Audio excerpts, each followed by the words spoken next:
breakfast I want to show you. Look, I've just blow dried my hair. Look at that. My hair's been growing back so much recently, which is so nice, but honestly, look at it.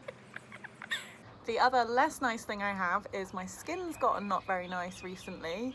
I don't know if it's like hormones and stuff again, but not a great fan of the skin, big fan of the hair.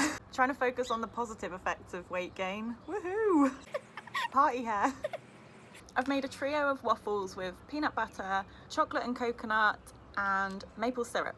I've been having waffles as a snack in the evening, and last night I made it with peanut butter, and then afterwards I like ate a spoonful of the peanut butter from the jar, which is fine, but then I felt really guilty about it, and I was like, now you have to leave peanut butter out of your breakfast, which is really annoying because I don't want to end up in that like eat restrict cycle. Like, I've been doing so well at like having peanut butter a few times a day, and to be honest, when I do that, I don't need to eat it out of the jar because I'm having it and I'm like enjoying it in my normal food, so I don't then crave it and think, oh my god, I need to go to the cupboard and eat my peanut butter. But then I did last night, and I can see how it would then kick that cycle of like, so now leave it out of your breakfast, but then later I might crave it again, and then I'll go and eat it out of the jar, and then I'd be like, so now leave it out of your evening snack. So I feel a bit guilty about having it last night, but I'm still like forcing myself to have it now so I don't get into that kind of cycle. Opposite actions, opposite actions. And I'm gonna watch a new vlog with breakfast this morning. This is Kenzie Brenner. Jen Brett talks about all the time, and I've always wondered who she is, but I've never watched one of hers, so I'll give her a go.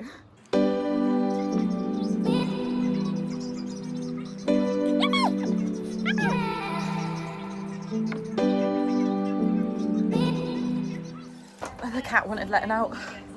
Stevie, come out then. She's so annoying. She stands at the door, and then I open the door for her, and then she just looks at me, and then I close it, and then she like scrapes at the door again. Still no.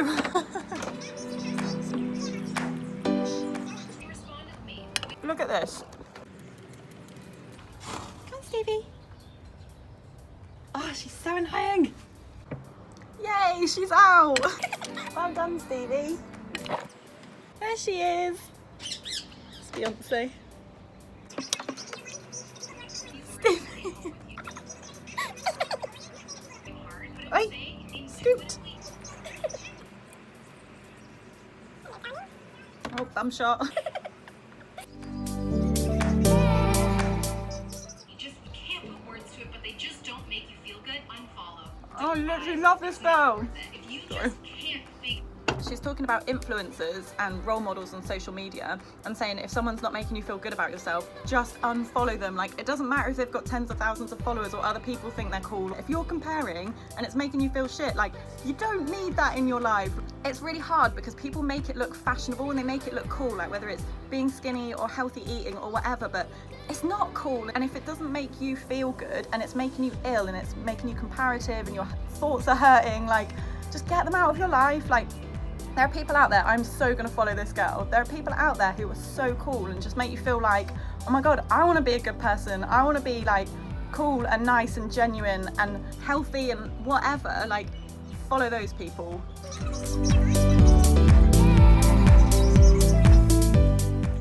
Ah, full on opposite actions. Mix the mouthfuls, eat the peanut butter. Scraping the plate so it doesn't have a little win.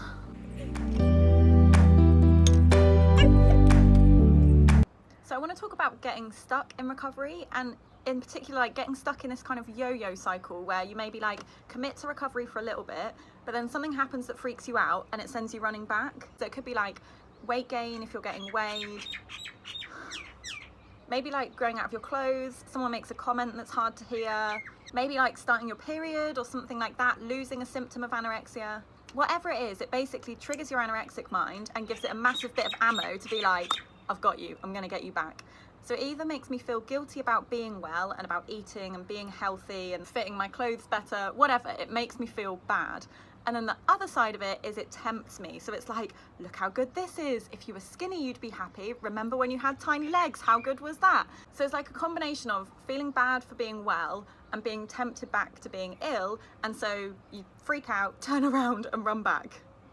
And when I first started out in recovery from this relapse, I was so stuck in this yo-yo thing. Like, 1 week I'd completely commit. I was so clear on what I wanted. I knew I wanted to be well. I'd then see my weight go up, freak out and run back to anorexia, and it was like a cloud literally came round me, and all I could hear and see was, you're getting fat, don't eat, you've had too much. I really struggled to like trust my team at this stage. It's not even that I thought people were trying to make me fat, I just thought they just didn't know. They didn't know my body like I knew my body, and like only I could sort it out, and only I knew what I needed to do. But by that I mean only anorexia. And I'd come to eat stuff and be like, don't put that in, that's what made you gain, don't do that, leave this bit out, swap this bit.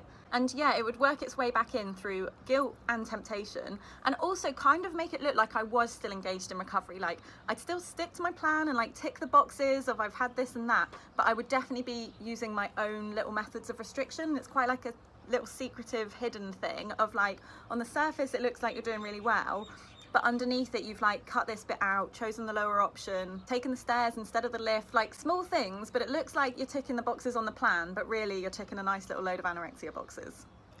And this honestly went on for weeks with me. Like if I'd restricted and lost a bit of weight, then I'd suddenly feel like, oh, I can do recovery. Like recovery's easy when it's easy. I'm like, okay, I'm gonna go and commit to it. And I'd do it for a week, see my weight go up and be like, fuck that, like I'm not doing that anymore.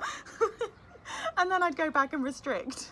And the problem with it is, your body is never going to learn how to process these foods, how to increase its metabolism, how to start digesting again, if it's not getting food regularly. Your body basically needs to trust you again, have the food regularly, not have food groups cut out, so that it knows what's coming in, it knows it's regular, and it can just learn to do its shit again. Also, I found that when you start to meddle with the plan, it's a bit exhausting really. It almost ends up being like a double life, because you're pretending you're eating certain things when really you're doing your own stuff. So then you always have to do your own stuff because you can't really trust the thing that they've given you. Like you don't really know the effect of the plan because you've never followed it. You've followed your own little adaptation and modification of the plan. And I think I just got to the stage where I was like, what is the point in this? Like I can't recover in this little bubble of my own anorexia and hold on to my safe foods and restriction and low fat options and choosing my own little bits and bobs. Because if I do that, I'm always going to have to do it. Like my waffles, for example, I try not to just put the smallest amount of toppings I can on them, because if I do that, I'm always going to have to do that. And what if someone else makes it for me one day? I'm going to be like, shit, what if they put on more than I would put on? And even the maple syrup there, I put some on and I thought, no, that's probably not enough, because it was just my default automatic, oh, just do a little bit. And then I was like, no, go back and put some more on. So I did. And I actually chat to quite a lot of people about how I managed to do this. And right, I'm by no means recovered. I still have a long way to go, but I have managed to break out of that yo-yo cycle. So I can talk a bit about how I managed to do that. And I'm really sorry, I don't have an answer. I don't have like a magic pill or a magic solution that's going to make this easy. And I think that's what I was waiting for as well. When I was in this yo-yo, I was waiting until I just wanted recovery all the time, and then I'd choose recovery. But as soon as I didn't want recovery, I'd respond to that and run back. But you can't. You're not going to want recovery all the time. You just have to tolerate feeling shit and keep going anyway. And there are some things which did help me, like reminding myself that I need to eat consistently for my body to work again and for my metabolism to kick back in. Because at first I gained on a very small amount of food, and it was only through like accepting that and tolerating seeing big gains and keeping going anyway that my body kind of like feels like it's just woken up a bit, and it's like my metabolism's kicked in a little bit. Also focusing on the good sides of weight gain, like what does it give you that restriction didn't? So like this random weird little bit of hair that's growing here, like yay, that's come from weight gain. Watching recovery vlogs during meal times really helped me, especially cool people like Kenzie got me in a good like positive mental state. I'd also sometimes write out my like incentives and goals whilst I was eating to try and remind myself what I'm doing and connect the dots between where I want to be and what I need to do now to get there. But like I said, and I'm really sorry, these things were not magic solutions. They didn't suddenly make me think, oh yeah, I need to gain weight. I'm fine seeing my weight go up loads after I've not eaten very much. But I don't know, I've just kind of thought like, how long am I going to end up in this cycle? And I just needed to break it and push through the feeling shit, which won't last forever, to get to the other side and to get my body working properly, to get my metabolism sped up, to stop always needing to run back to anorexia every time something triggers me. I tried to explain these like running back to it yo-yo responses to Brendan as it being like people trying to tell me the sky's green. Like you become so brainwashed and so clouded by anorexia during these times, and you so think restriction is the right thing to do, that food will make me fat, I have gained too much weight, whatever it is. And it's like I'm looking up at the sky and seeing blue sky, like How do I get blue sky? There we go. I'm like, oh look, lovely blue sky. And people are going, no, that's green. And then it's so hard to trust people when they're like, look, the sky's green, come and follow us. And I'm like, but I can clearly see it's blue. And I think it's those times when you totally are clouded over, you can't see it, you want to run back, you just have to have blind faith. It's really hard. Trust in recovery, trust in the people around you, trust in your team, because like life with the blue sky's been pretty shit, so maybe it is green. But something my psychologist says to me, which really helps, is anorexia or your eating disorder is not the absolute truth. It's not real, it's not the facts of the world, it's a thought in your head. And we really need to hold on to that, because like, yes, the sky looks blue, that looks like the absolute truth. It is not the truth, it is your thoughts, and it can feel so real, and it can feel like people are telling you the sky's a different colour to what it is, but it's in your head, and it's a thought, and it's not the truth. So I am going to go and do some work now, which kind of sucks at the weekend, but it was this weekend I was supposed to be going to India, but the event and the trip got cancelled. But it does mean there's quite a lot of like work still to do around it. So yeah, working through the weekend, but I've arranged to meet a couple of friends for lunch today just to kind of have a bit of a break in the day. So yeah, I'll try and record again later. I'm just on the way home from lunch with my friends and stopped at Starbucks to pick up, now what is this one called? It's like a Dulce, God, I'm gonna butcher the name. It's French. It's like Dulce De Leche or something. Oh, and look, today I'm called Beaky, which is an interesting take on Megan. And it always separates so much by the time I've left the car park. And I've also picked up a skinny latte for Brendan. But that's fine, like he can have skinny lattes if he wants to. It doesn't change what I need to do. I do think that's important, to be honest. Like, other people might choose low-fat options, or they might want a salad for dinner or whatever, but they're healthy, like they can make those choices. And to be honest, when I'm recovered, I'll be able to make that sort of choice as well. So I need to keep kind of opposite actions, I guess, having like the thing I wouldn't necessarily choose until I can get to a point where I can choose anything. It's also the second time I've been to Starbucks today as well. I actually met a friend for coffee this morning, but also fine, like I can go twice in a day. So separated.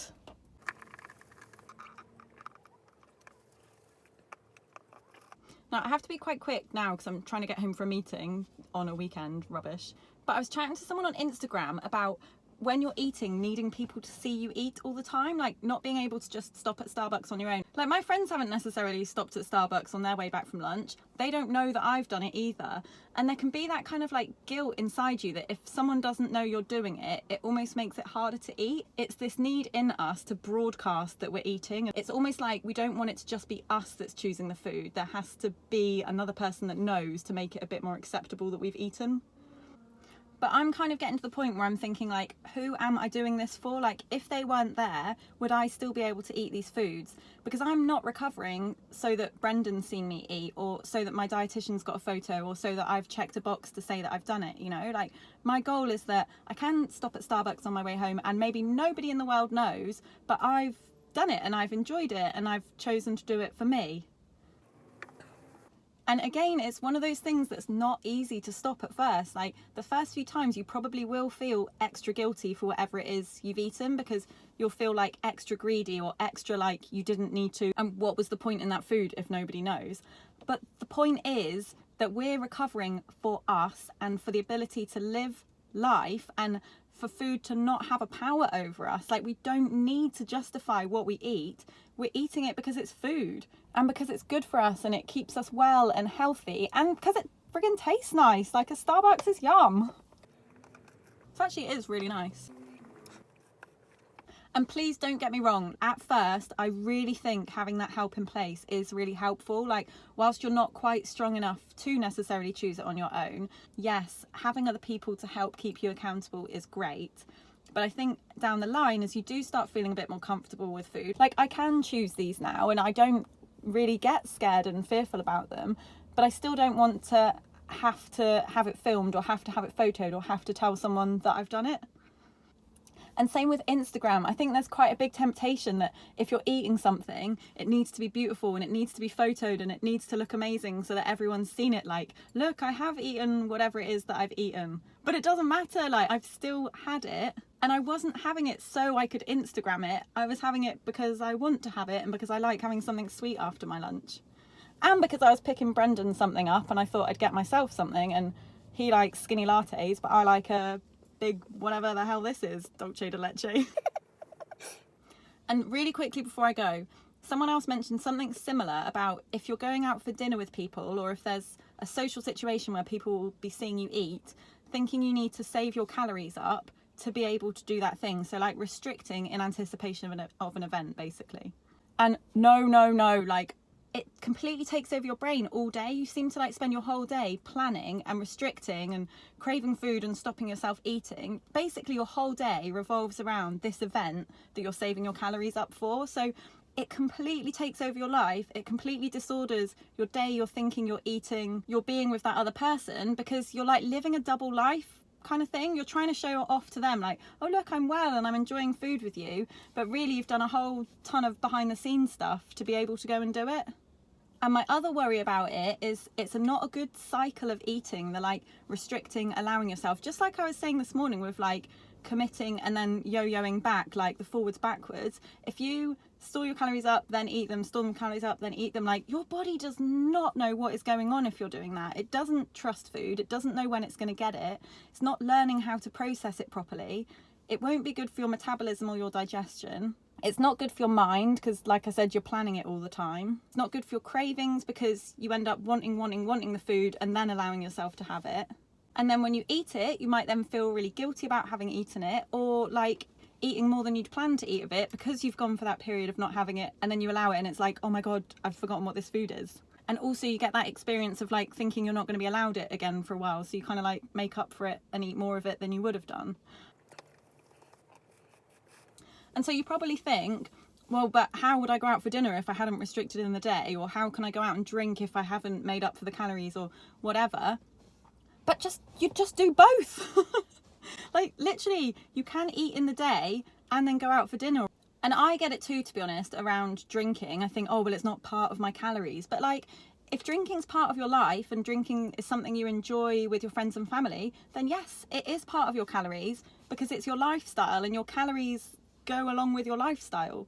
So I kind of just think like, if you want to be able to do it, you just have to do it. And like, we think it's okay for other people to do it. Like my friends can go out drinking and eat in the day, they're fine. Other people can pick up a Starbucks on the way home for lunch, they're fine. But I can't do it, I'm broken. But you're not. And the only way you find out that you're not broken is to do it and see you don't balloon, you don't get fat, you don't lose control, you don't gain and gain and gain or start eating and never stop. Like, these things are normal parts of lives, and they can be a normal part of your life too without restriction and compensation around it. But you have to be brave and just do it to see that, oh, it's actually not so bad. Like, I didn't balloon up, I didn't get fat, the world hasn't ended. And also, sometimes in life, like, we will just have more calories than other times in life. Like Christmas, a holiday, I don't know, Easter eggs coming up. Like, there are just times in life that have a bit more calories in them than other times, but that's okay. Like, do we really want to live the rest of our life like robots where every single day is exactly the same and it's all accounted for and it never goes over a certain amount and it's never more than the day before? Like, that sounds like a really boring life to me. I know that's a really boring life because I've literally had that life for years and years and years. And again, it's kind of just thinking like, what does recovery look like for you? Like, do you plan to recover and always eat the same thing every single day? Or do you want a bit more freedom to sometimes splash out? Like, go a bit nuts and indulge sometimes, enjoy yourself. Like, are we really going to look back on our lives and be like, thank God I ate the same number of calories every single day? And also, and I will shut up because I really need to go home, but I also think about like, who do I respect in the world and what do I respect about them? And to be honest, I don't think controlling your calories is like the coolest thing ever. I am actually quite attracted to people who are a bit YOLO and a bit fuck it and do you know what I mean? Just go out and have fun and indulge sometimes. I'm always like, cool, wish I could do that. And I think part of recovery is just being that person you want to be. Like, stop just watching everyone else do it all the time and thinking, oh, that looks so nice, I'd love to be able to do that. And think, why can't I do that? What makes me different? actually can't tell if this is a large or not. I definitely asked for a large, but I feel like that looks smaller than the other ones I've had. Or maybe it's just that part of me that's never ever satisfied and could drink 15 in a row. I don't know. Given that the guy thinks I'm called Beaky, I guess there's a fair good chance that we didn't get the size right either.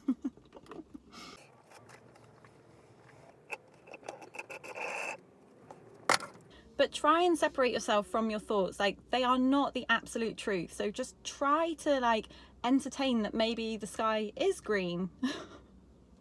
Because I just think, like, what's the blue sky like? We know the blue sky is not very good. So I don't know, like, they're just thoughts. It really isn't the truth, and we just need to be open to thinking another way. So thank you for watching and for all your awesome comments and just generally being wicked. I love it. And I'll record another vlog next weekend.